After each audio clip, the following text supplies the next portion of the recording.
ಈಗ ನೀರು ಹೋಗಿರೋದು ಯಾವುದು, ಮಳೆ ನೀರು ಬಂತು ಹೋಯ್ತು.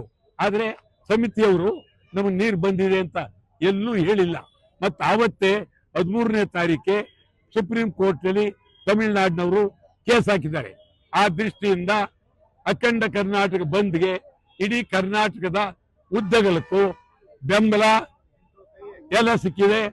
ಅದ್ಭುತವಾಗಿ ಬಂದ್ ಆಗುತ್ತೆ. ಆದರೆ ಸಮಗ್ರವಾಗಿ ಬಂದಾಗುತ್ತ ಯಾವ ಕಾಲದಲ್ಲೂ ಅಖಿಲ ಭಾರತ ಬಂಧು ಆಗಿಲ್ಲ. ಒಂದು ಸ್ವಲ್ಪ ಆಗ್ತವೆ, ಕೆಲವು ಕಡೆ ಮುಚ್ಚೇ ಇರ್ಬೋದು, ಕೆಲವು ಕಡೆ ಗಾಡಿ ಓಡಿಸ್ಬೋದು.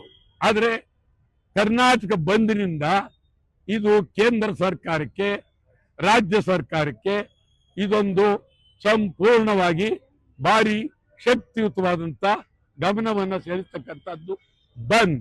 ಆದ್ರಿಂದ ಬಂದ್ ಬೇಕು ಬೇಡ ಅಂತ ಪ್ರಶ್ನೆ ಇಲ್ಲ, ಬಂದಾಗ್ಲೇಬೇಕು. ಈ ಬಂದು ಇದೊಂದೇ ಅಲ್ಲ, ಬಂದಲ್ಲದೆ ಇನ್ನೂ ಮಾಡ್ತಕ್ಕಂಥ ಕೆಲಸಗಳು ಬೇಕಾದಷ್ಟಿದೆ.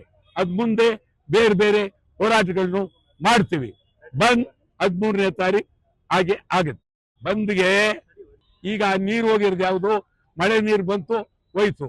ಆದ್ರೆ ಸಮಿತಿಯವರು ನಮಗೆ ನೀರು ಬಂದಿದೆ ಅಂತ ಎಲ್ಲೂ ಹೇಳಿಲ್ಲ. ಮತ್ತೆ ಆವತ್ತೇ 13ನೇ ತಾರೀಕೆ ಸುಪ್ರೀಂ ಕೋರ್ಟ್ನಲ್ಲಿ ತಮಿಳುನಾಡಿನವರು ಕೇಸ್ ಹಾಕಿದ್ದಾರೆ. ಆ ದೃಷ್ಟಿಯಿಂದ ಅಖಂಡ ಕರ್ನಾಟಕ ಬಂದ್ಗೆ ಇಡೀ ಕರ್ನಾಟಕದ ಉದ್ದಗಲಕ್ಕೂ ಬೆಂಬಲ ಎಲ್ಲ ಸಿಕ್ಕಿದೆ.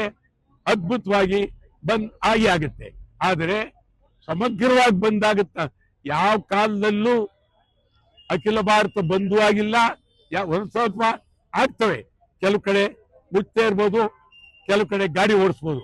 ಆದರೆ ಕರ್ನಾಟಕ ಬಂದ್ನಿಂದ ಇದು ಕೇಂದ್ರ ಸರ್ಕಾರಕ್ಕೆ, ರಾಜ್ಯ ಸರ್ಕಾರಕ್ಕೆ ಇದೊಂದು ಸಂಪೂರ್ಣವಾಗಿ ಭಾರಿ ಶಕ್ತಿಯುತವಾದಂತ ಗಮನವನ್ನು ಸೆಳೆಸ್ತಕ್ಕಂಥದ್ದು ಬಂದ್.